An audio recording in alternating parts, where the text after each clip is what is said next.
As artificial intelligence and machine learning technologies rapidly evolve, humans are asking questions.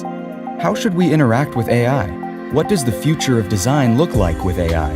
Will AI replace people in creative roles? At SOLIDWORKS, we are asking different questions. With the power of AI, how do we redefine what aid means in computer-aided design? How can AI and machine learning eliminate mundane, repetitive tasks? How do we harness the power of AI so designers can focus on innovation?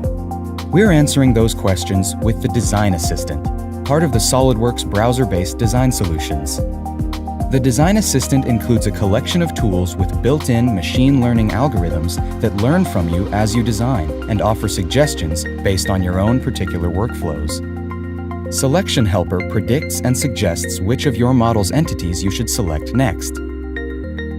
Mate Helper automatically inserts multiple instances of components into your assembly by recognizing and suggesting locations for replication. Sketch Helper recognizes existing sketch geometry in relation to surrounding geometry and suggests additional locations to place sketch entities. SmartMate helps you create fully constrained mates.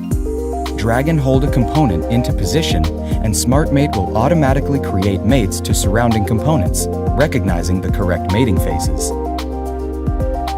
The tools in the Design Assistant become more intelligent based on your personal workflows, adapting to you in real time and providing up-to-date suggestions based on the way you work. AI and machine learning technologies are constantly evolving, and so is the way we design. Discover the Design Assistant and see how your computer can aid your designs today.